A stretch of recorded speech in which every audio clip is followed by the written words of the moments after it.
एक पानी के अंदर एक नाव है, नाव का वजन 200 केजी है, उस पे S 90 केजी का है, एक सिरे पे बैठा हुआ है, दूसरे सिरे पे I जो कि 60 केजी पे है वो बैठा हुआ है, दोनों एक दूसरे की तरफ बढ़ते हैं और सेंटर ऑफ मास पे जाके मिलते हैं सीप के। सो योर क्वेश्चन इज,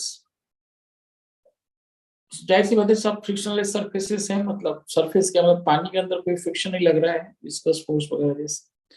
तो जब दोनों मिलेंगे अपने सेंटर ऑफ मास पे तो ये पूरा का पूरा सीप शिफ्ट कर जाएगा। So our question is to find the displacement of ship. तो जल्दी से इसको करो आप लोग।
ठीक है, यहाँ पे हमने ये माना कि दोनों ने शिफ्ट कर लिया, तो दोनों यदि शिफ्ट कर देंगे तो centre of mass x distance पे चला जाएगा।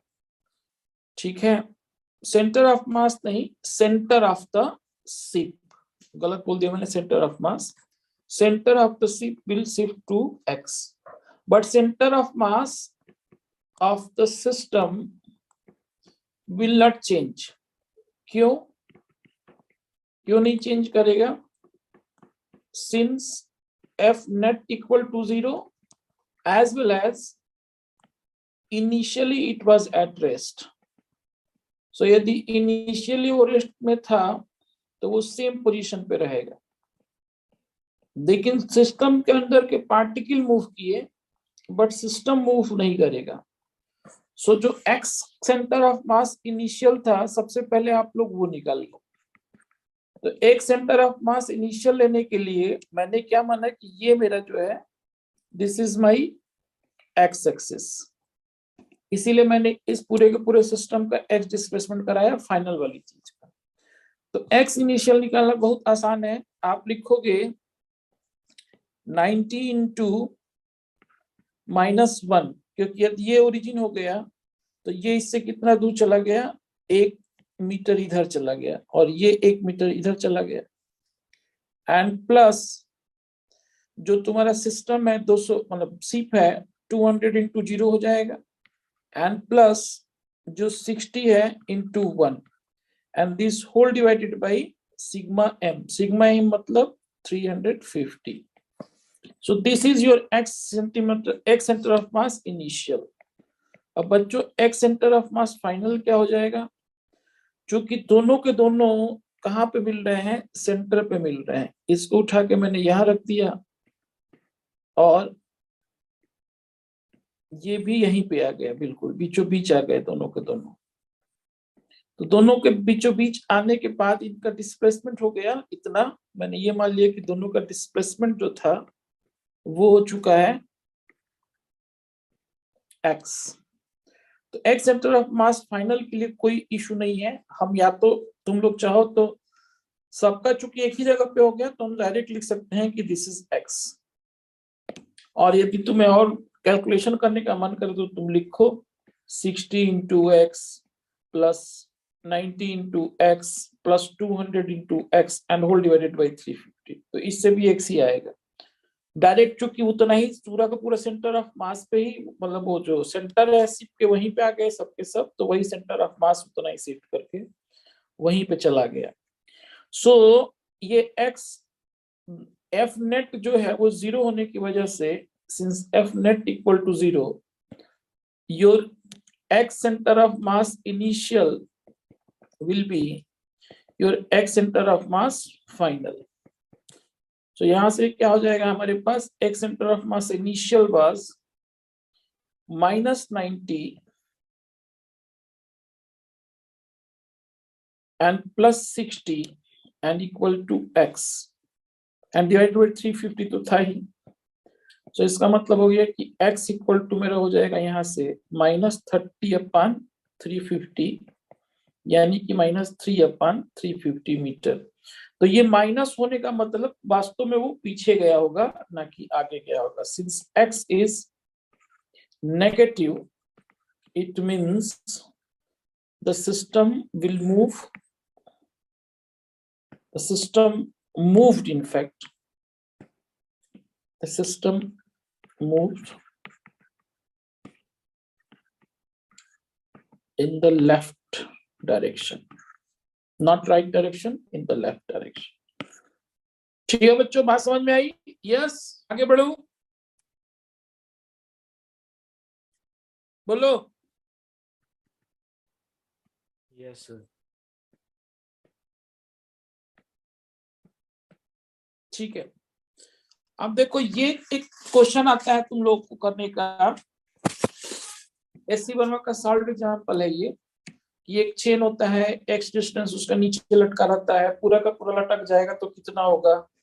तो ये मेथड जो होता है, ये मेथड तुमने सीखा हुआ है कहाँ पे, इसको सॉल्व करने पर एक्स डी एक्स करके सीखा हुआ है। मैंने इसका एक आसान सा तरीका खोजा हुआ है सेंटर ऑफ मास से। वो तरीका क्या है, वो यहाँ पे मैंने एक्सप्लेन किया है। मैंने क्या किया कि यदि इनिशियली एक्स मास ऐसे लटका हुआ था, तो मैंने इस जगह पे मान लिया कि पोटेंशियल एनर्जी की वैल्यू क्या हो गई, 0 हो गई। तो जो एक्स मास लटका हुआ था, जो एक्स मतलब रस्सी लटकी हुई थी, उसकी मास निकाल ली, तो उसकी मास हो गई capital M by small l into x. तो इसका जो सेंटर ऑफ मास था पूरे सिस्टम का जो लटका हुआ है, वो x/2 डिस्टेंस पे होगा। तो हम यदि u इनिशियल बोलेंगे इसका, तो वो हो जाएगा मेरे पास -mg इंटू x/2, क्योंकि उसका टोटल का जो सेंटर ऑफ मास था वो कहाँ पे था, वो x/2 पे था। तो स्मॉल m इंटू जी इंटू x/2 हो जाएगा बच्चों इसका initial kinetic sorry potential energy. अब स्मॉल m का वैल्यू मैंने in terms of capital L डाल दिया। सो ये सब सॉल्व करके ये वैल्यू आ गई। अब u फाइनल, जब ये पूरा का पूरा नीचे खिसक चुका है L लेंथ, तो जब पूरा का पूरा L लेंथ नीचे आ चुका है, तब इसका सेंटर ऑफ मास हो गया L/2 पे। सो u फाइनल की वैल्यू हो जाएगी minus capital mg into L/2। अब तुम लोग को निकालना होता है कि what is the kinetic energy of this particular रस्सी। तो अब कुछ नहीं करना है, u initial plus k initial equal to u final plus k final. यहाँ पे k इनिशियल की वैल्यू जब आप 0 लोगे और u इनिशियल की वैल्यू जो दिया है वो लोगे, तो आपको k फाइनल की वैल्यू मिल जाएगी। बात समझ में आई, हाँ कि ना? आगे बढ़ू, बोलो यस, बोलो बच्चों आगे बढ़ू। तुम लोग कुछ बोल नहीं रहे हो, बहुत ज्यादा थके हो क्या?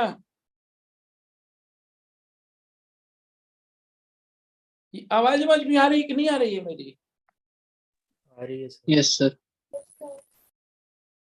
ठीक है, क्वेश्चन समझ में आया? क्या कहा मैंने, क्या करा है, ये समझ में आया तुमको गोरी? ठीक है, अब देखो कभी कभी क्वेश्चन वो लोग क्या पूछ लेते हैं कि ऐसा किया कि यहाँ पे इनिशियली जो था वो एक्स डिस्टेंस रस्सी जो है ऊपर ऑलरेडी थी। इस तरह का क्वेश्चन तुमसे पूछते हैं कि यहाँ पे जो है एक्स रस्सी जो थी वो ऊपर ऐसे थी ऑलरेडी, और L-x जो थी ना वो नीचे ऐसे लटकी हुई थी। और इसपे एक फ्रिक्शन था, let's say friction coefficient mu की वजह से। एक छोटा सा क्वेश्चन यदि मैं तुमसे पूछूं, यदि फ्रिक्शन कोफिशिएंट है और ये x है और रस्सी का मास यूनिफॉर्मली डिस्ट्रीब्यूटेड है, टोटल रस्सी का मास है capital M, so if mass is continuously distributed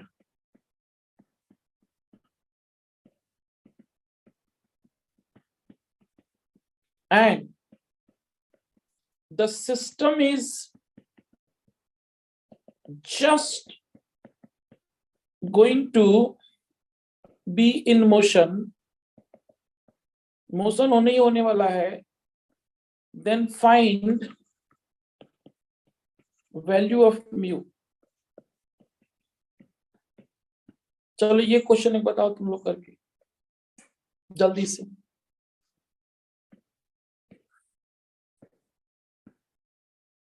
ये क्वेश्चन जेई मेन का है, बताओ जल्दी से, ये आ चुका है पिछले साल।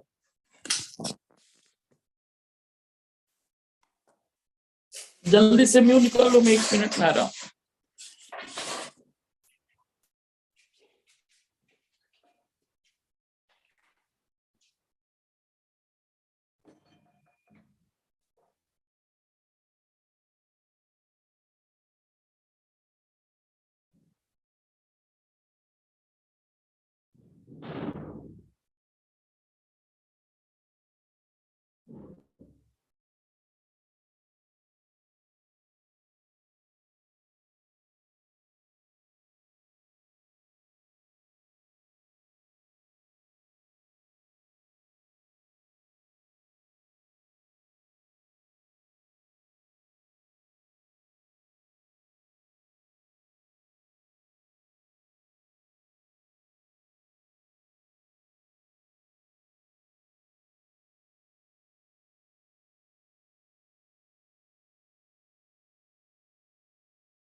ठीक है,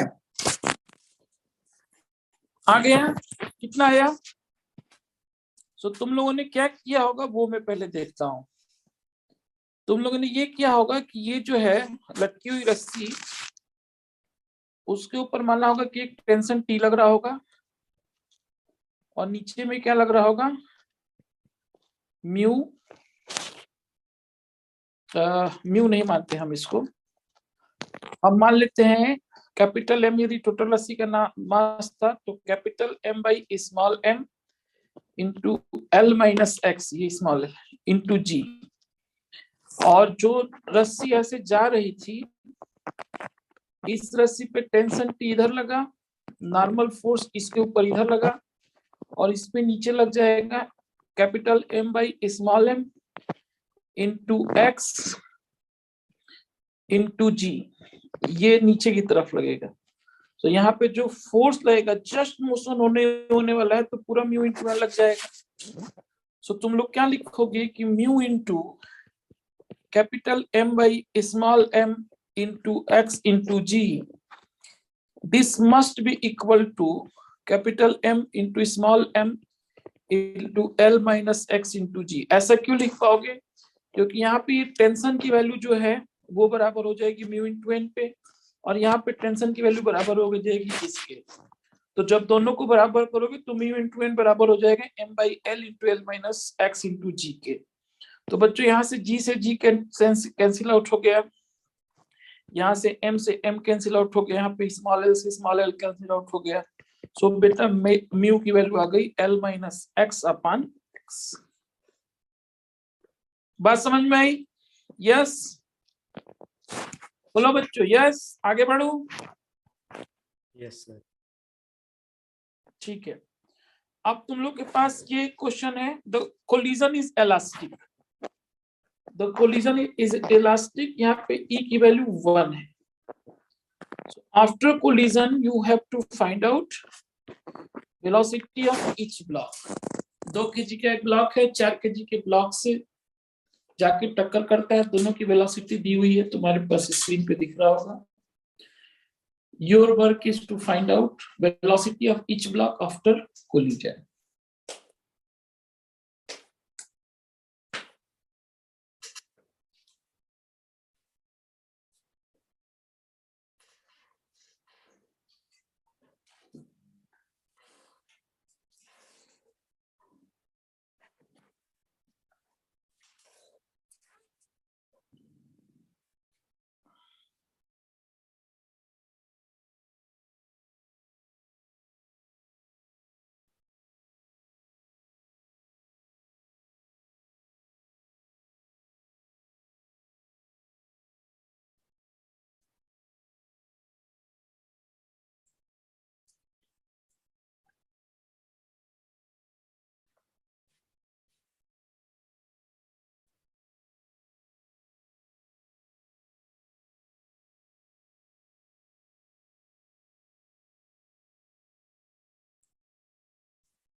क्वेश्चन आप लोगों ने देख लिया होगा, अब हम इसको ट्राई करते हैं। सो देखो यहाँ पे मान लेता हूं कि आफ्टर कोलिजन दोनों की वेलोसिटी v1 और v2 हो जाती है।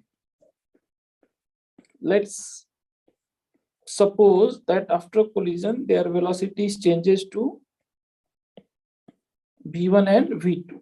तो यहाँ पे मैंने मान लिया कि हो गया ये v1 और इसका हो गया v2। सर हाँ बेटा, हाँ V1 11.67 आ रही है and V2 is 6.67. एक मिनट में लिख लेता हूँ, क्या आ रहा है v1 तुम्हारा 11.67 and V2 आ रहा है 6.67. v2 आ रहा है 6.67। ठीक है, एक मिनट अभी चेक करता हूँ मैं, ठीक है लिख Yes, लेते sir. हैं। ठीक है, गुड। तो यहाँ पे हो जाएगा तुम लोग का ये 2v1 plus 4v2 equal to 2 into 5 and plus 4 into 10। तो ये तुम लोगों ने सबसे पहले किया होगा, तो यहाँ से तुम लोग का आ गया होगा v1 plus 2v2 equal to 2 का मान लिए तो 5 एंड 25 आया होगा। ये 25 आया था तुम लोग का, Yes, sir. और दूसरा तुम लोग का आ गया था 2v1 conservation of linear momentum लगा दिया मैंने पहला वाला। अब हम लगाएंगे v2 माइनस v1 अपान अरे यार ये क्या हो गया, ये तो क्वेश्चन ही गलत है, ये कभी टक्कर होगा ही नहीं। चलो इसको चेंज कर देता हूं मैं थोड़ा सा, तुम लोगों ने कर ही दिया है। ये शायद मैंने ये पिछले साल के सब क्वेश्चन है, ये मैंने बेवकूफ बनाने के लिए दे दिया। टक्कर ही नहीं होगा ना, पीछे वाला 5 मीटर पर सेकंड टक्कर कैसे होगा, ठीक है ना। कोई नहीं, जो तुम लोगों ने किया वो सही है। v2 माइनस v1 अपन 10 माइनस 5 इक्वल टू 1। सो यहां से आ गया v2 minus v1 equal to 5। अब तुम लोगों ने इसको सॉल्व करना था तो जोड़ दिया, तो आ गया 3 v2 equal to 30। This imply v2 equal to 10 metre per second. यदि v2 10 मीटर पर सेकेंड आ जाएगा तो v1 कितना आ जाएगा 10 minus 5, 10 minus v1 इक्वल तो ये v1 आ जाएगा 5। ठीक है, तुम लोगों ने जो किया था उसमें तुम लोगों ने ध्यान नहीं दिया कि वो क्वेश्चन गलत था। ठीक है, क्योंकि देखो यदि तुमने डायरेक्ट वो कर दिया, तुमने कर दिया था वो मैं समझ रहा हूँ, तुमने v2 माइनस v1 अपन क्या लिख दिया था? हेलो, So, बात समझ बात yes, sir.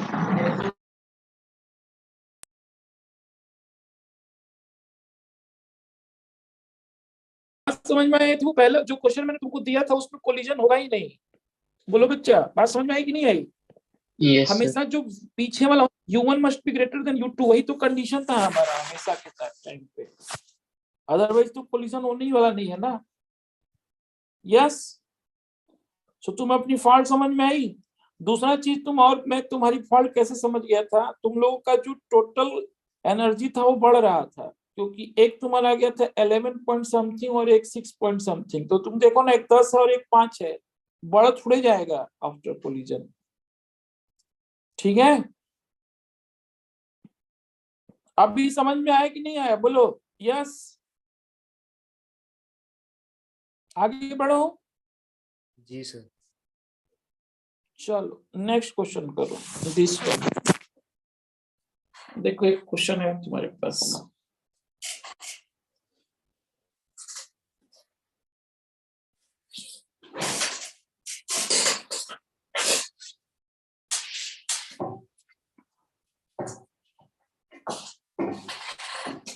इसमें ध्यान देना, कहीं एक्चुअली किसी बच्चे को पिछले साल पढ़ाया था वही क्वेश्चंस है एज इट इज, मैंने सिर्फ सॉल्यूशन उसके मिटा दिए हैं बैठ के, तो लॉजिकली देख लेना कहीं पे कुछ मैंने छेड़छाड़ ना किया हो।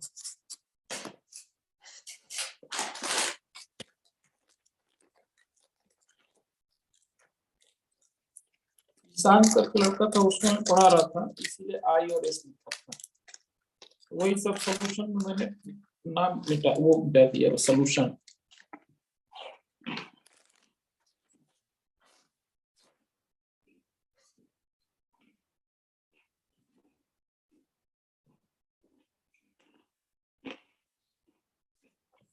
अब इसमें ज्यादा बुद्धि लगाने की जरूरत है तुम लोग को। इसमें यदि इसका मास बहुत ज्यादा है तो इसकी वेलोसिटी चेंज नहीं होगी, तो तुम्हारे पास कंजर्वेशन ऑफ लीनियर मोमेंटम नहीं लगाना है इसमें। इसमें सिंपली ये लगाना है कि यदि आफ्टर So कोलिजन, 1. हाँ ठीक है, सही है, सही होगा,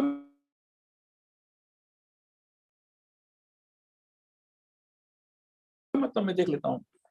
यदि आप, तो हमें सिंपली क्या करना है कि लिखना है v1 and plus 2 whole divided by 5 minus 2 equal to 1, exactly सही है, v1 इक्वल टू 1। गौरी बात समझ में आ रही है बेटा क्या किया मैंने? Yes sir. ये रिलेटिव वेलोसिटी ऑफ सेपरेशन हो जाएगा v1 plus 2, क्योंकि वो दोनों अपोजिट डायरेक्शन में जा रहे हैं, और रिलेटिव वेलोसिटी ऑफ अप्रोच हो जाएगा 5 minus 2, और 1 है इलास्टिक कोलिजन है इसलिए 1, तो v1 equal to 1 metre per second. चलो अब ये नेक्स्ट वाला करो, ये भी ऐसी कंसेप्ट पे होगा। 0.2 meter per second. Good, 0.2 metre per second. तो इसने डायरेक्ट इसी क्वेश्चन को कुछ किया नहीं, यहां से उठाया और इसी चीज को रख दिए 0.6, और देख लिया कि क्या ये जो वैल्यू आ रही है वो वैल्यू काम लायक, वो नेगेटिव भी आ सकता है, उसमें कोई दिक्कत नहीं है, नेगेटिव यदि आ जाता है तो क्या हो जाता, Direction दूसरी हो हाँ, जाती है. हाँ, हाँ, जो तुम सोच रहे हो उससे उल्टा हो जाएगा। सो ये हो जाएगा 3, ये 1.8 हो रहा है, तो यानी कि v1 की वैल्यू आ गई -0.2 मीटर पर सेकेंड, यानी कि तुम मान रहे हो कि आफ्टर कोलिजन वो क्या कर रहा है, पीछे जा रहा है, लेकिन नहीं वो आगे जा रहा है, तो ये आफ्टर कोलिजन जो होगा माइनस आने की वजह से 0.2 मीटर पर सेकेंड से आगे जा रहा होगा।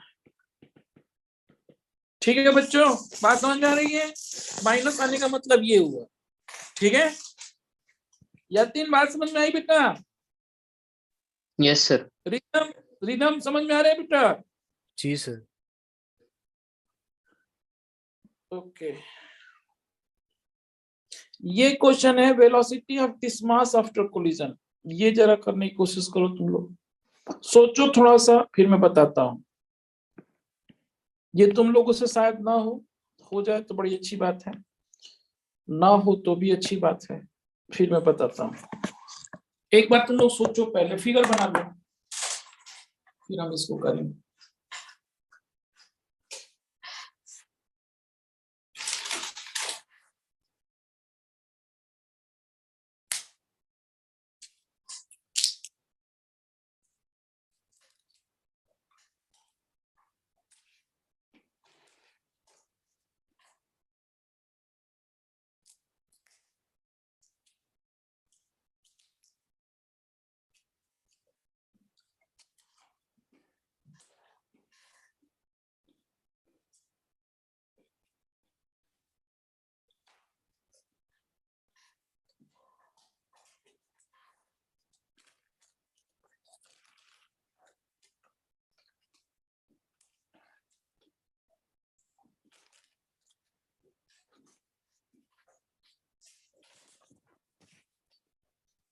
चलो देखते हैं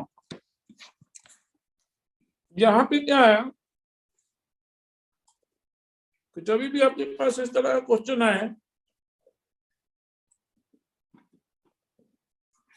जो लोग मेरे से ऑप्टिक्स पढ़े उनके लिए तो आसान होगा ये क्वेश्चन, क्योंकि ऑप्टिक्स में सेम कॉन्सेप्ट पे हमने काम किया था।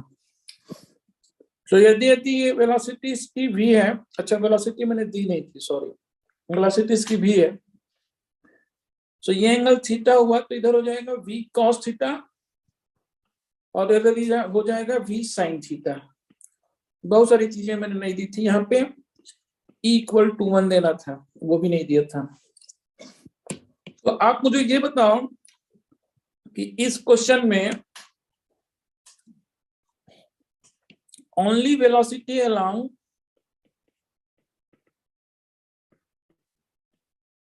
y axis will change.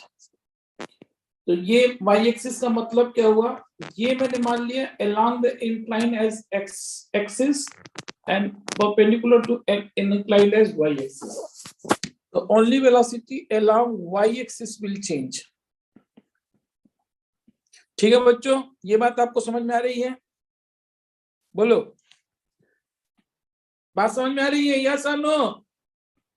क्योंकि रिलेटिव वेलोसिटी सेपरेशन का जो कॉन्सेप्ट होता है वो परपेंडिकुलर डायरेक्शन के लिए होता है, ना कि पैरेलल डायरेक्शन के लिए होता है।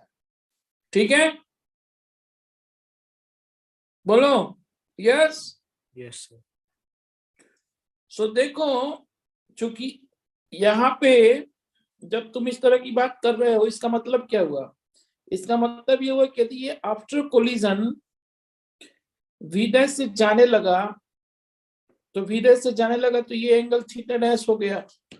सो तुम ये बोलोगे कि इसका एक कंपोनेंट हो जाएगा v dash cos theta dash, sorry v dash sin theta dash, और इधर हो जाएगा तुम्हारे पास v dash cos theta dash. ऐसा तुम मान लोगे आफ्टर कोलिजन की जो कहानी चल रही। सो तुम ये बोलोगे कि v dash cos theta dash must be equal to v cos theta, इसके अंदर कोई चेंज नहीं आएगा। ठीक है, सो ये अपने पास रख लो एक इक्वेशन। दूसरा तुम लोग क्या लिखोगे कि यदि after collision v dash sin theta dash जो है वो क्या है तुम्हारा, वेलोसिटी ऑफ सेपरेशन है, एंड वेलोसिटी ऑफ अप्रोच क्या था, v sin थीटा था। तो ये वैल्यू हो जाएगी 1। तो ये वैल्यू यदि 1 हो गई तो आप बोल पाओगे कि v dash sin theta dash equal to v sin theta. ठीक है, अब ये जो इक्वेशन हो गया 2, अब यदि इन दोनों इक्वेशन को तुम सॉल्व करोगे 1 and 2, तो तुम क्या करोगे कि भाई squaring 1 and plus adding with squaring 2, तो यहाँ पे लिख दोगे v dash square into 1 equal to v square into 1, क्योंकि साइन स्क्वायर थीटा प्लस का उसका थीटा 1 हो गया। So hence your v dash is gonna to be v। So if your v dash equal to v, it means by 2, we can also say that theta dash equal to theta. ठीक है बच्चों, बोलो yes yes sir. या theta dash equal to theta, और एक और चीज भी बोल सकते हो, क्या, pi minus theta dash equal to theta, या तो इस चीज को हम मतलब बोल सकते हैं कि theta plus theta, theta dash plus theta equal to pi. अब देखो मैथ्स कितना अच्छे से चीजों को जानता है। कैसे जानता है मैथ्स? मैथ्स बोल रहा है कि आफ्टर कोलिजन ये वाला जो है इधर आ रहा है v sin थीटा से, और दूसरा वाला इधर जा रहा है, तो तुमको दिख रहा है कि यहाँ पे ये v dash sin theta dash जा रहा है, इसका मतलब इन दोनों के बीच में पाई का एंगल होगा। बोलो बच्चों, बात समझ में आ रही है? बोलो हाँ कि ना? यस। हाँ। तो ये मैथ्स को कैसे पता चला? ये मैथ्स को नहीं पता चला, पहले मैथ्स को ही ये पता था, फिर फिजिक्स वालों ने इस चीज को समझा। बात समझ में आई? यस बोलो। यस। तो हम यहाँ पे इस कॉन्सेप्ट को खारिज करेंगे, theta equal to theta dash equal to theta. Book में यही लिखा रहता है, लेकिन वास्तव में होता ही है। बट अभी जेई के पॉइंट ऑफ व्यू से तुम दोनों में से कोई भी लिख दोगे तो सही मान लिया जाएगा, बट ओलंपियाड के लेवल पे जो दूसरा वाला है वही सत्य है, तो वही मानेंगे। ठीक है बच्चों, बात समझ में आ रही है? हाँ कि ना? हाँ यस। चलो अब आते हैं, इसी क्वेश्चन को थोड़ा सा हम चेंज करते हैं। चेंज क्या करेंगे? सेम ही क्वेश्चन में पूछूंगा, ई कर दूंगा वहां पे। द क्वेश्चन इज सेम, मैं सिंपली यहाँ पे क्या करूंगा, ये ई की वैल्यू ई ही कर दूंगा, तो इससे ई लिख देता हूं, ये कर दूंगा। तो अब क्या चेंजेज आएंगे इसमें, कोई बताएगा मेरे को? अब चेंज हो जाएगा क्वेश्चन? बोलो बोलो सुहानी, अब चेंज हो जाएगा बेटा? Yes, sir.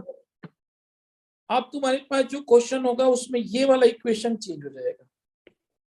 Your this equation is gonna to be E. So तुम लोग घर पे निकालना कि बाकी चीजें क्या होंगी। अब ये ई हो जाएगा, तो अब तुम्हारे पास थीटा डैश थीटा के बराबर नहीं आने वाला है। बात समझ में आ रही है? हाँ कि ना? ठीक है। सो यदि अब तुम लोग करोगे जब दोनों की स्क्वायर, तो यहाँ पे आ जाएगा v dash cos square theta plus ई square sine square theta dash का स्क्वायर, ऐसे करके आ जाएगा। मतलब ये तो v डैश तो तुम्हारा 1 हो जाएगा, cos sine theta square plus cos theta square, ये तो 1 हो जाएगा। लेकिन यहाँ पे तुम्हारे पास ई भी cos थीटा हो जाएगा। तो जो दूसरा वाला इक्वेशन है तुम्हारा, v डैश स्क्वायर की वैल्यू तुम्हारे पास आने वाली है 1 ये sine theta cos square theta plus cos square theta plus ई square sine square theta into v. बात समझ में आ रही है? बोलो जी। क्या नाम है? रिदम। Yes sir. ये हो जाएगा तुम्हारे पास v dash square equal to v square into cos square theta and plus E square sine square theta. So again ये क्वेश्चन थोड़ा ऊपर चला जाएगा, ये हमारे अभी मतलब एडवांस में पूछा जा सकता है इस तरह का क्वेश्चन, बट क्योंकि अभी मेंस लिखना है, जान लेते हैं, बट इतना ज्यादा फोकस नहीं करेंगे उस पर ज्यादा। चलो ये क्वेश्चन एक करो तुम लोग, जो तुम्हारे पास बोर्ड पे दिख रहा है, इसमें इक्वल टू 1 ही रखा है मैंने। So try to solve this question. छोटा सा है।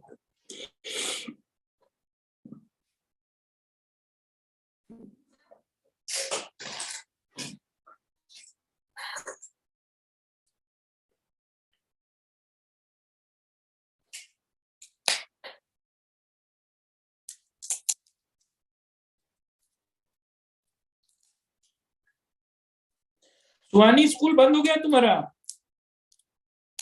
Yes, sir. कब तक रहेगा बंद? So 2nd Jan. 2 जनवरी तक बंद रहेगा। तुम्हारा जी क्या नाम है यतीन, तुम्हारा तो स्कूल नहीं होता है ना कोई? No, sir. तुम्हारा जो सुबह का मार्क टेस्ट है वो कोई और टाइम पे नहीं हो सकता है क्या जी गौरी? रात वाले टाइम पे? सर वो एक फिक्स टाइम पे ही होता है। नहीं, ऐसा तो कौन सा टेस्ट सीरीज जो फिक्स टाइम पे होता है? रात को कोई भी टेस्ट हो जाता है ऑनलाइन में तो। सर वहाँ मतलब मैं भी तो शुरू से 9 से 12 ही देती हूँ, तो मुझे पता नहीं रात को अवेलेबल होता है कि नहीं होता है।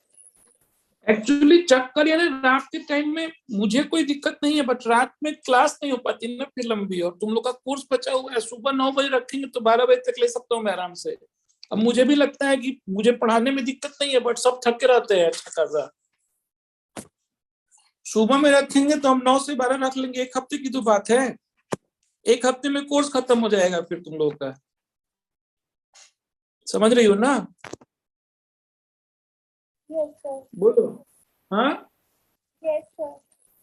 सुबह रखते हैं अभी 1 हफ्ते के लिए, फिर 1 हफ्ते के बाद तुम अपना टेस्ट देती रहना, फिर तुम मार्क टेस्ट जितना लगा उतना लगाना। 1 हफ्ते में अभी कर लेते हैं, जब तक इसकी भी स्कूल बंद है। उसके बाद तो वैसे भी नहीं हो पाएगी सुबह में क्लास, तो इस 1 हफ्ते की यूटिलाइजेशन कर लेते हैं। इसका 2-3 फायदा है। एक तो क्लास कैंसिल नहीं करनी पड़ेगी। मेरा एक्चुअली बैक पेन का प्रॉब्लम है, तो कल ये कब मैंने कल तुम लोग की क्लास कम कैंसिल की थी ना, वो मेरा अचानक से होने लगता है रात को पेन। सुबह में वो ठीक रहा, सुबह में कोई दिक्कत नहीं रहती है मुझे। ठीक है, सो अभी हम लोग कल तक के लिए रहने देते हैं। परसों से जो है ना हम लोग सुबह रखेंगे 9 से 12। ठीक है सुहानी, तुम्हें 9 से 12 में कोई दिक्कत तो नहीं है ना? नहीं sir. Yatin? No, sir. Yatin ठीक है, तो अभी 1 वीक के लिए हम 9 से 12 रखेंगे, क्योंकि मुझे रोज करीबन 40-50 क्वेश्चन लगवाने हैं, टाइम चाहिए मुझे। चलो, तो ये क्वेश्चन कर लिया तुम लोगों ने, बताओ। मान लिया हमने सिंपल ऊपर वाले तरीके से हमने सॉल्व करने की कोशिश की बच्चों, तो क्या मिल गया हमारे पास?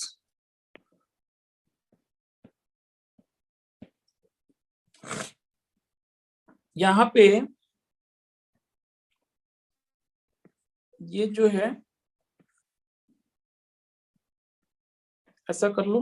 सो ये हो गया तुम्हारा 10 मीटर पर सेकेंड, ये एंगल हो गया थीटा। सो बच्चों ये हो जाएगा 10 cos थीटा, और इस तरफ हो जाएगा 10 sin थीटा। ठीक है, सो हमारे पास एक इक्वेशन तो आ गया होगा मुझे लगता है कि, अच्छा उसने ऑलरेडी क्वेश्चन में दिया हुआ है कि वो दूसरा वाला 10 है। तो दूसरा वाला यदि 10 है तो मैं उसका भी बना लेता हूँ आफ्टर कोलिजन वाले का। ये 10 मीटर पर सेकंड से जा रहा है। सो सेम में बनाऊंगा, तो ये एक ऐसे ले लिया मैंने और एक ऐसे ले लिया। अब तुम लोग बताओ, यदि ये इसको मैं नीचे की तरफ खींच लूं, कोई कंफ्यूजन हो रहा है तुम लोग को, तो ये यदि थीटा होगा, सो ये 90 माइनस थीटा हो जाएगा। सो ये 90 माइनस थीटा हो जाएगा ये वाला। सो ये वाला भी 90 माइनस थीटा हो जाएगा। बोलो, बात समझ में आ रही है? सो यदि ये वाला 90 माइनस थीटा हो गया तो ये एंगल थीटा हो जाएगा। सो यानी कि यहाँ पे ये वाला थीटा हो जाएगा, तो उल्टा हो जाएगा, ये हो जाएगा 10 cos थीटा, और इधर हो जाएगा बच्चों 10 sin थीटा। बोलो, बात समझ में आ रही है? बोलो जी, कोई डाउट? No, sir. कोई डाउट तो नहीं है ना? आगे बढ़ू? बोलो। Yes, sir. तो बस क्वेश्चन हो गया। तुमको सिर्फ लिखना क्या है, 10 sin थीटा जो जाने का है वो 10 cos थीटा है, और आने का है 10 sin थीटा। ये वैल्यू बच्चा हो गया 1, तो cot थीटा इक्वल टू 1, यानी कि थीटा इक्वल टू 45। ठीक है, बोलो, आगे बढ़ो। समझ में आया? सबको समझ में आया क्या किया मैंने? Yes, Yes. बोलो यस जी। सर। चलो, अब मान लो कि मेरे पास चलो अब तुम लोग को मैंने एक खूब सारा क्वेश्चन दिया था लगाने के लिए, सॉल्यूशन है वो एक्चुअली वो, तो उसको एक बार देख लेना। और एक मैंने एससी वर्मा का खूब सारा क्वेश्चन दिया, परसों सुबह में लगवाऊंगा 9 से 12। सो तुम लोग को सारे क्वेश्चन देख लेना एक बार कल तक में, तो परसों हम उसको डिस्कस करेंगे। अब मैं चालू करता हूँ रोटेशनल। चालू करूँ ना? यस सुहानी, यतिन, Yes, sir. ठीक है। Yes, सो sir. बेटा हाँ, अभी तुम लोग एक बार क्वेश्चन लगा लो तो डाउट मैं उसके बता दूंगा। मुझे अब कितने क्वेश्चन लगवाऊं, मतलब इसमें मैंने देखो सारे क्वेश्चन डाल दिए हैं जो तुम्हारा एससीबी के ना, इसमें कुछ नहीं तो तुम मान के चलो 60 क्वेश्चन होंगे, और सारे क्वेश्चन जो अच्छे अच्छे थे मैंने सब डाल दिए हैं इसमें। सो इसको आप लोग सॉल्व करोगे तो आपके बहुत सारे क्वेश्चन नहीं होंगे। मैं चाहता हूं कि आप इसको सॉल्व करें और एक बार बस देख लेना। जैसे मान लो तुमसे यदि इसमें अब शॉर्ट एग्जांपल भी मैंने डाले हुए, तो कोई इशू नहीं है, बस देख लेना। मेरे को बस ये चाहिए कि तुम्हें क्वेश्चन पता हो ताकि मैं डिस्कस कर सकूं। तुम लोग यदि एक भी क्वेश्चन नहीं आएगा तो भी मैं लगवाऊंगा परसों। यदि आ जाए कुछ तो बहुत अच्छी बात है, हमारा टाइम बचेगा। सो रोटेशनल मोशन की जब हम बातचीत करते हैं तो what is rotational motion, what is rotational motion. So rotational motion की जब आप बातचीत करते हो तो बेसिकली हम यहाँ पे बात करते हैं रिजिड बॉडी की। रोटेशनल मोशन में जब हम डिस्कस कर रहे हैं तो रोटेशनल मोशन में हम बात करते हैं रिजिड मोशन की। रोटेशनल जैसे समझ में आ रहा है, रोटेट, तो यानी कि ये सर्कुलर मोशन जैसी कोई चीज है, ठीक है। अब ये सर्कुलर में से जो चीज है वो कैसी चीज है, सर्कुलर मोशन तो हम पढ़ ही चुके थे ऑलरेडी, तो अब ये कौन सी चीज आ गई, rotational motion. So basically circular motion और रोटेशनल मोशन में अंतर क्या है कि सर्कुलर मोशन में हम स्टडी कर रहे थे पॉइंट लाइक बॉडी की, पॉइंट लाइक बॉडी की। जो बॉडी जो था ना वो वैसे तो स्ट्रेट लाइन में मोशन करता है, लेकिन उसकी हम बॉडी की उसके सेंटर ऑफ मास के रिस्पेक्ट में चर्चा नहीं कर रहे थे मोशन। जैसे कि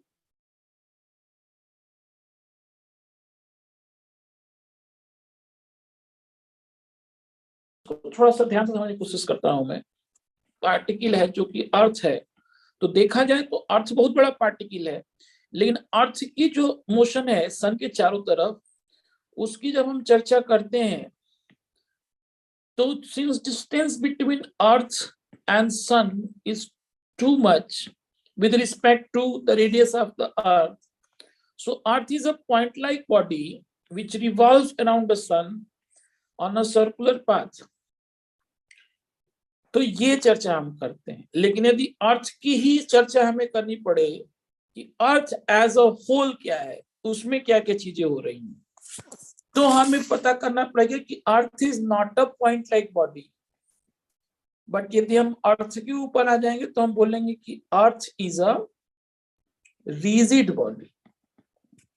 सो मतलब पहली चीज तो ये तुम जान लो कि the difference between point body and rigid body is that point body dimension has no meaning with respect to the distance between two objects with for which we are dealing, the motion of this particular particle, or maybe with respect to a point to which this particle is actually moving.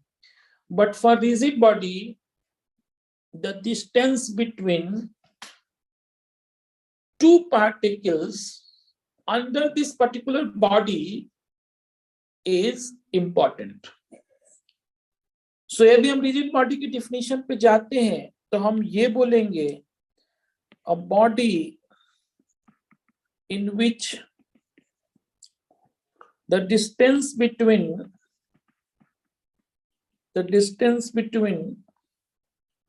two points cannot be changed is known as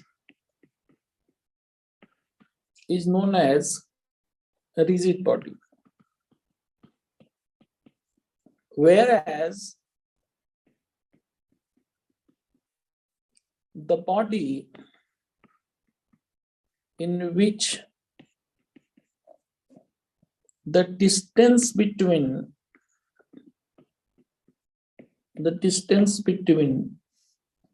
two points can be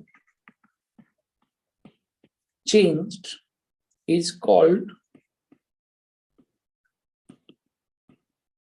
non-rigid body. ये simple एक definition हो गया rigid body. For example rigid यदि तुम बोलना चाहो तो rigid में तुम लोग ले लो रॉड को, डिस्क को, टेनिस बॉल को हम लोग रिजिड बॉडी बोल लेंगे. टेनिस बॉल की स्पेलिंग क्या होगी? Tennis ball etcetera. और नॉन रिजिड की यदि तुम बातचीत करो तो इसमें हम चेन ले लेते हैं, बैलून ले लेते हैं,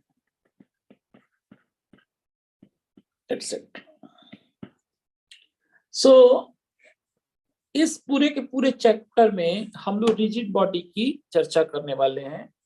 in this chapter all the bodies which we are going to deal are rigid bodies only. Okay, so this is start. Now there is a difference between translation and rotation. So यदि मैं तुमसे बोलूं कि what is translation and what is rotation, so translation और rotation में क्या अंतर होता है कि सबसे पहली चीज जो होती है वो ये होती है, यदि तुम कोई रिजिड, यहाँ पे हम ट्रांसलेशन भी बात करेंगे, रोटेशन की भी बात करेंगे, तो हम रिजिड बॉडी की ही बात करेंगे. Whatever this translation or rotation, basically these are two motion of rigid bodies. So motion of rigid bodies, तो उसमें एक जो मोशन होता है उसको हम लोग बोलते हैं ट्रांसलेशन और एक को हम बोलते हैं रोटेशन.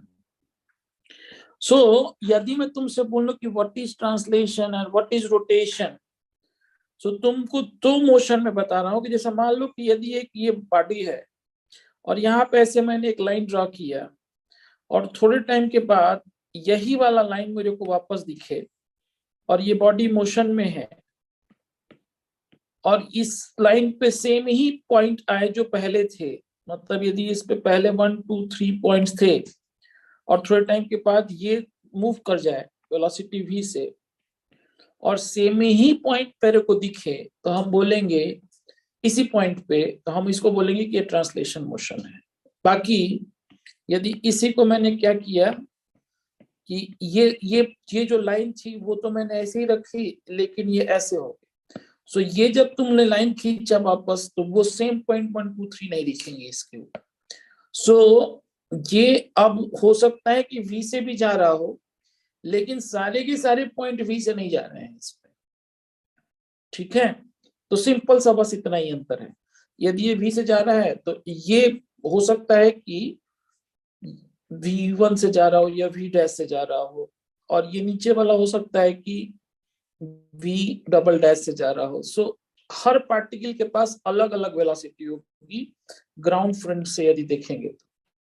जबकि यहाँ पे ग्राउंड फ्रंट से देखोगे तुम, या तुम ग्राउंड फ्रंट की बात छोड़ दो, लेमैन के तरीके से हम बात करते हैं. For any reference frame, translation motion का मतलब ये है कि यदि उस रिफरेंस फ्रेम में हर पार्टिकल की वेलोसिटी किसी भी टाइम पे सेम हो, और रोटेशन का मतलब ये है कि वेलोसिटी हर पार्टिकल की सेम ना हो, अलग अलग. सो बेसिकली हम इसको कैसे वर्ड्स में लिख सकते हैं, तो जो पहली प्रॉपर्टी हम इसकी लिखेंगे वो हम ये लिखेंगे कि rigid body does not change its orientation. So हम इसको ऐसे लिख सकते हैं कि any line drawn on rigid body does not change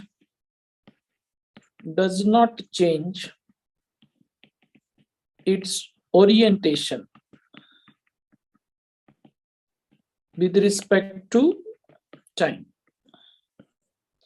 Obviously, if the body is in motion. Body यदि मोशन में नहीं होगा तो सारी कहानी खत्म हो जाएगी। यहाँ पे इसी चीज को हम लोग क्या बोलेंगे, यहाँ पे हम ये बोल सकते हैं कि any line drawn on rigid body changes it's orientation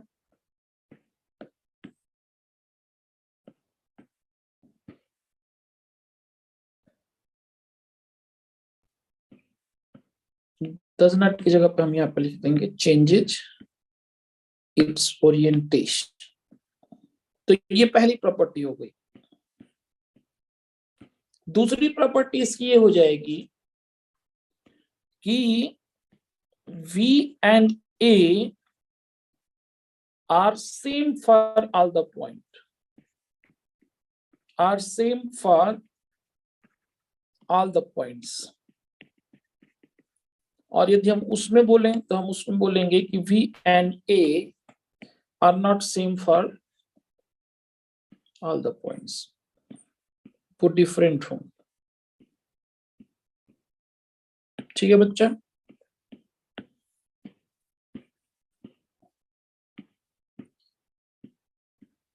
third property यदि हम इसकी बोले तो हम बोल सकते हैं कि body moves parallel to itself,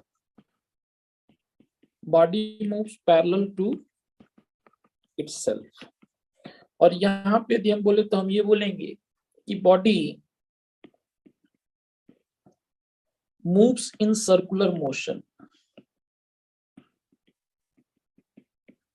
not parallel to itself, moves in circular motion. यहां पे हम बोल सकते हैं कि all particles of the body have same trajectory. माने एक पैराबोला है तो दूसरे का भी पैराबोला ही, एंड इसमें हम बोलेंगे कि different trajectory for different points या different particle, different trajectory for different particles points.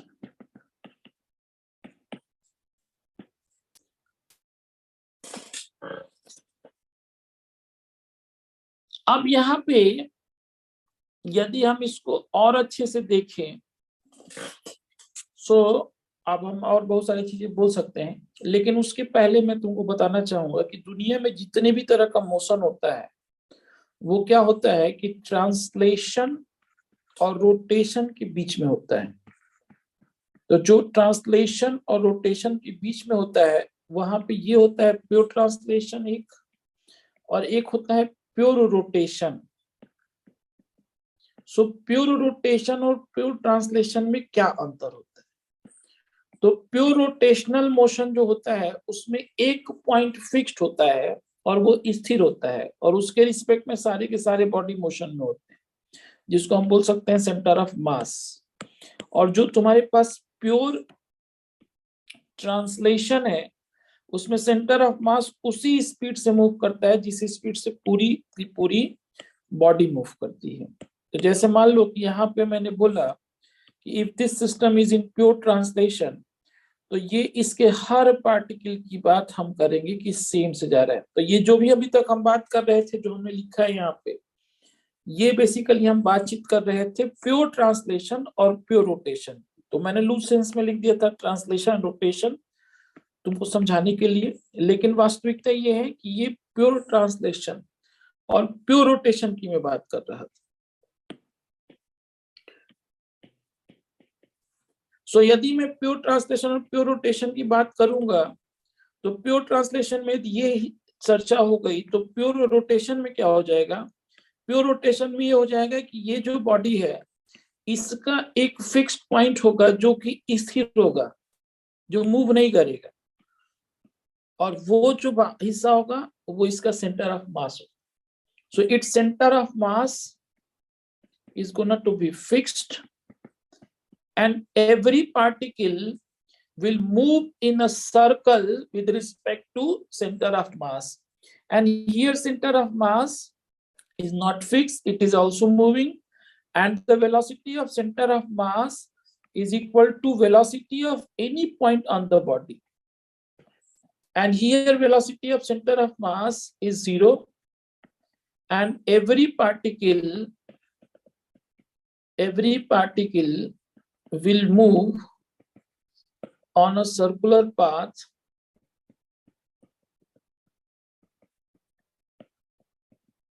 with respect to this center of mass, this common point. So center of mass is a common point with respect to which every particle will move.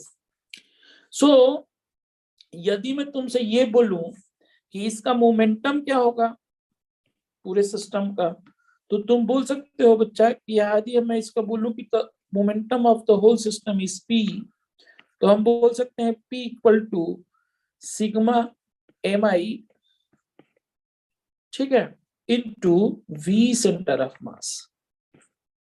और यदि मैं तुमसे बोलूं तो यहाँ पे हम ये देख रहे हैं कि वेलोसिटी ऑफ ईच, अब चूंकि यहाँ पे since velocity of each point is same, velocity of each point is same, तो हम इसको ऐसा बोल सकते हैं कि P equal to capital M into V centre of mass. Basically यदि हम इसको लिखे तो हमें एक्चुअली इसको थोड़ा सा और अच्छे से लिखना चाहिए। इसको हमें लिखना चाहिए M1 V1 plus M2 V2 plus M3 V3 plus up to whole, लेकिन यहाँ पे हमारे पास बेसिकली मैंने गलत लिख दिया था फॉर्मूला, हमें इसको लिखना चाहिए था sigma I equal to 1 to n mi vi, ये लिखना चाहिए था p इक्वल टू, लेकिन ये चूंकि सारे के सारे सेम है and suppose this is equal to m v, तो हम इसको लिख सकते हैं, हम यदि इसको अच्छे से लिखेंगे तो हम इसको लिख देंगे m1 plus m2 plus m3, ये सारे के सारे एक साथ हो जाएंगे, and into v, and v is nothing but v center of mass. So यहाँ से आप ये डेरिवेशन कर पाओगे कि p equal to this is capital M, the summation of all the particles on a rigid body. So you can say this. यहाँ तक की बात में कोई समस्या, कोई दिक्कत बोलो बच्चों? Yes. Yes or no? Yes. Hello, सुनाई दे रहा है तुम लोगों को? तुम लोग हो वहां पे कि सो गए हो? है हो क्या? मेरी आवाज ठीक ठीक जा रही है तुम लोगों को? Yes sir. मुझे तुम लोग की आवाज इतनी धीरे धीरे क्यों आ रही है? रुको मैं ये लगाता हूँ।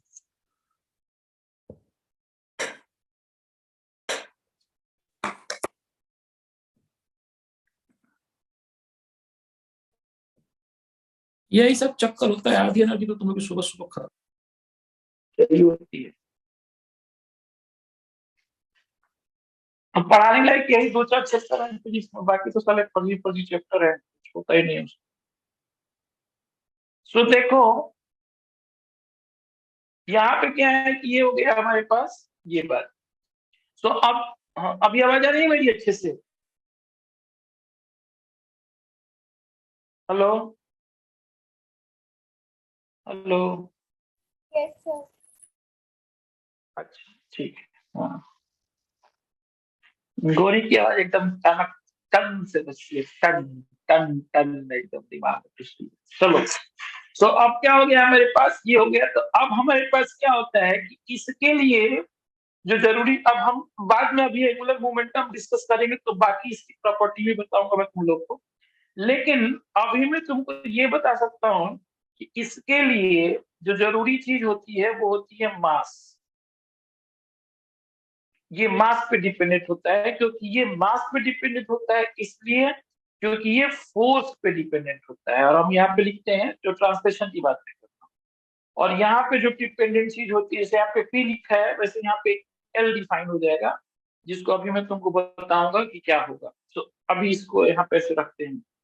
दूसरी चीज यहाँ पे क्या हो जाता है कि ये मास है, तो वैसे यहाँ पे क्या हो जाता है, मूवमेंट ऑफ इनर्शिया हो जाता है। तो मूवमेंट ऑफ इनर्शिया इसलिए हो जाता है कि मास का एनालॉगस यहाँ पे एक बनता है जिसको बोलते हैं टॉर्क। तो आज की क्लास में तुम लोगों को मैं बताने वाला हूँ कि what is movement of inertia. ठीक है बच्चों। तो यहाँ पे मैं तुमको ये बता रहा हूँ कि ये जो प्योर ट्रांसलेशन और प्योर रोटेशन है, इसी के बीच में रिजिड बॉडी सारी की सारे मोशन करती है। तो all other kind of motion, all other kind of motion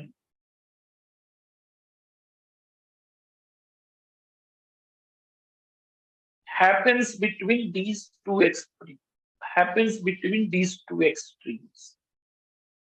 These two extremes, and these two extremes are your pure translation and pure rotation. So अब हम जाने वाले हैं मोमेंट ऑफ इनर्शिया को डिफाइन करने के लिए। So what is moment of inertia? तो बच्चे मोमेंट ऑफ इनर्शिया जो होता है वो क्या होता है कि यदि उसको हम डिफिनीशन दे तो वो एक, जैसा मान लो यहाँ पे एक मैंने ले लिया एक एक्सिस, और इस एक्सिस के अबाउट एक सिस्टम, खूब सारे बॉडीज हैं, एक का मास m1 है r1 डिस्टेंस पे, दूसरा एक बॉडी है m2, ये r2 डिस्टेंस पे है, परपेंडिकुलर डिस्टेंस है ये सब एक्सिस से, r1 r2 these are perpendicular distance from axis.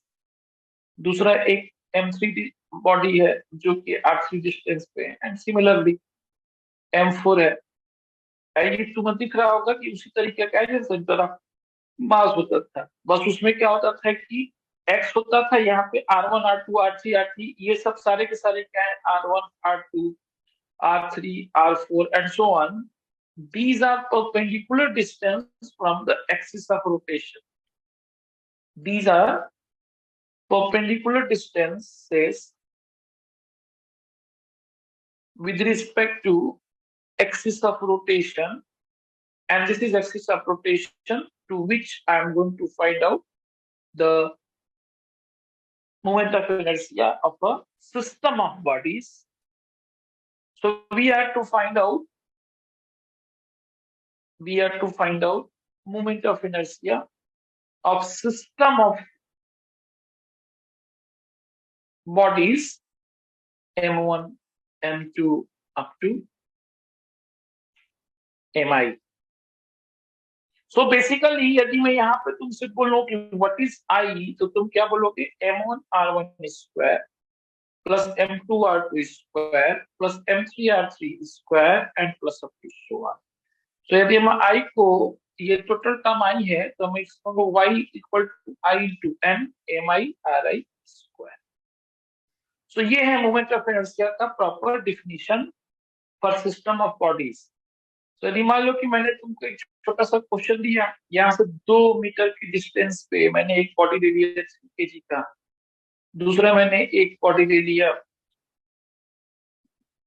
ये थोड़ा बढ़ा कर 3 मीटर के डिस्टेंस पे मैंने यहाँ पे ले लिया लेट्स से 4 kg का एक बॉडी, 3 मीटर 4 kg। फिर यहाँ पे ले लो छोटा सा 1 मीटर के डिस्टेंस पे 5 kg का बॉडी, और फिर यहाँ पे ले लो फिर से 2 मीटर के डिस्टेंस पे 6 kg का body. So find moment of inertia of this system. Find moment of inertia of this system, which is given in this particular figure. जल्दी से बताओ।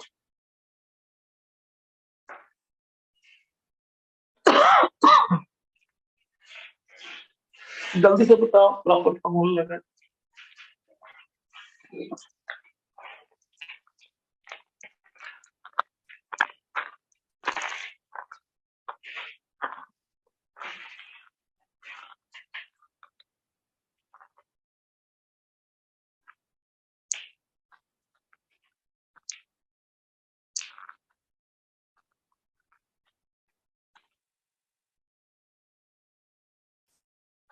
Seventy seven. ठीक है, तो मैं मान लेता हूँ सॉरी तुम्हारा आ गया 77 kg मीटर स्क्वायर। सबका इतना ही आएगा, सॉल्व करना तुमको खुद से। अब देखो, अब हम लोग जाने वाले हैं निकालने के लिए moment of inertia of continuous mass distribution.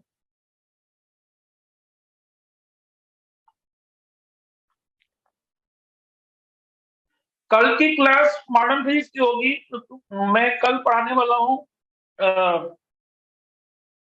Atomic structure. तो तुम्हारा मन करेगा तो तुम आ सकते हो, अदरवाइज परसों फिर सुबह 9 से 12 होगा तुम्हारा क्लास। ठीक है, डिस्कशन वाला। Okay, sir. So, हाँ so बोलो। परसों सुबह शायद मेरी केमिस्ट्री क्लास होगी, पक्का श्योर नहीं है अभी। तुम कल बता देना ना मेरे को। यस सर, तो कल एक रात आदमी तक। हाँ, कल बता देना। मैं चाहता हूँ कि जितने दिन तुम लोग का 9 से 12 सुबह में हो सके उतना दिन हो जाए, तो उतना जल्दी कोर्स खत्म हो जाएगा। ठीक है, अदरवाइज फिर जल्दी जल्दी कराना पड़ेगा, उसका कोई मतलब नहीं है। अभी तुम लोग के पास ठीक ठाक टाइम है। सो moment of inertia of continuous mass distribution, नहीं तो फिर मैं रात को 3-3 घंटे पढ़ाऊंगा और क्या करूंगा। तो वो तुम लोग को कोई फायदा नहीं, इतना थके रहते हो, मुझे खुद भी अच्छा नहीं लगता है। सो मान लो कि ये एक्सिस है कोई, और इस एक्सिस से, अब यहाँ पे ये एक्सिस है, यहाँ पे मैंने मान लिया कि लेट्स से, अच्छा थोड़ा इसको सिंपल ही रखते हैं, एक्सिस के रिस्पेक्ट में ही रखते हैं, वो 3D में नहीं करते हैं चीजों। यहाँ पे एक मास है, और इसके अंदर क्या है कि इस एक्सिस से r डिस्टेंस पे एक छोटा सा एलिमेंटल पार्ट है dm। तो यदि मैं तुमसे बोलूं कि डी आई निकालो with respect to this axis, तो तुम तो क्या लिखोगे, dm इंटू आर स्क्वायर। तो यदि मैं तुमसे आई बोलूं तो ये क्या हो जाएगा, dm आर स्क्वायर। ठीक है बच्चों, तो ये कॉन्सेप्ट का हम लोग यूज करके निकालेंगे सेंटर ऑफ मास के रिस्पेक्ट में, या तो आई, या किसी भी पॉइंट के रिस्पेक्ट में आई। तो सबसे पहले हम लोग निकालेंगे रॉड। तो एक रॉड है जिसका लेंथ है L, और यहाँ पे ना हर एक जगह से जहां जहां से तुम निकालोगे अलग अलग आएगा ये। ठीक है, सेंटर ऑफ मास जैसे अलग अलग पॉइंट से तुम निकाले तो अलग अलग नहीं आता था, लेकिन इसमें अलग अलग आएगा मोमेंट ऑफ इनर्शिया। तो यदि मान लो कि इसका लेंथ L है, तो इसके एक एंड से मुझे निकालना है। ठीक है, तो यहां से तुम निकालो, let's say it is I1, और जब वहां से निकल जाए तो सेंटर ऑफ मास के रिस्पेक्ट में निकालो, लेट अस से दिस इज I2। तो ये सेंटर ऑफ मास मतलब ये डिस्टेंस L/2 हो जाएगा, क्योंकि मास यदि कंटिन्यूअसली डिस्ट्रीब्यूटेड होगा तो ये वाला पॉइंट सेंटर ऑफ मास होगा, if mass is continuously distributed. So my question is find I1 and I2। मास है इसका कैपिटल है,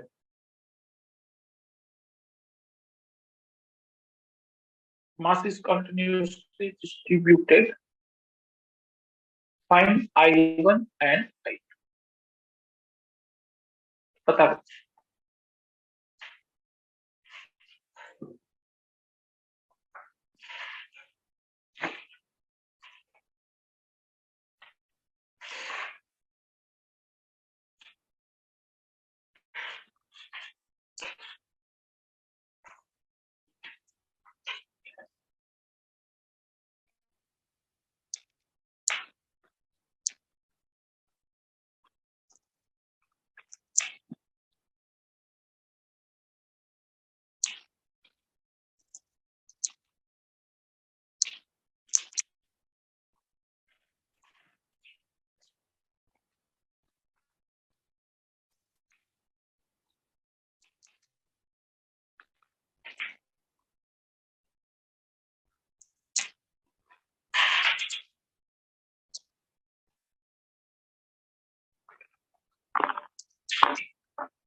कितना आया?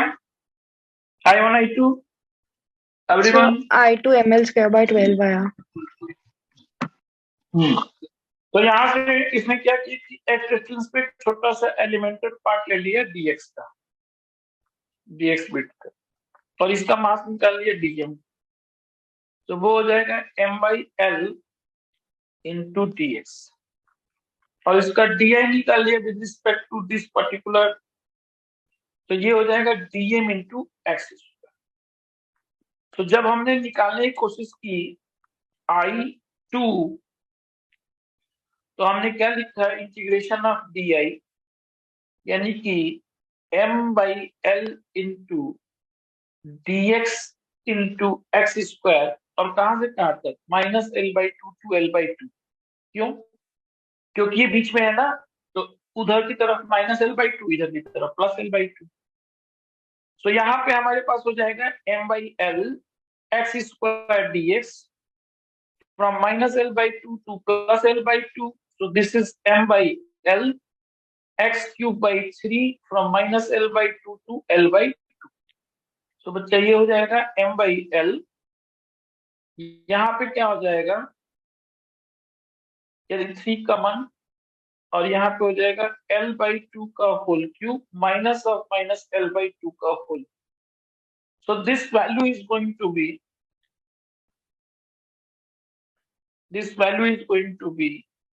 m/3l l cube by 8 minus of minus l cube by 8. तो ये हो जाएगा m/3l into l cube by 4. तो ये l से l कट गया, तो ये हो जाएगा ml स्क्वायर by 12. ठीक है, सबका यही आ गया? बोलो कितनों का आ गया? एकदम आ गया? जी सर. ओके. अब बच्चा I1 निकाल लेते हैं. ml square by 3. तो I1 में कोई दिक्कत नहीं है, ये di हो जाएगा, बट ये 0 से l हो जाएगा. तो हमारे पास कोई चेंज नहीं आएगा, सिर्फ m/l बाहर निकल दिया, x square dx x cube by 3 from 0 to l. तो ये जब निकालोगे आप लोग तो ml स्क्वायर by 3 आ जाएगा.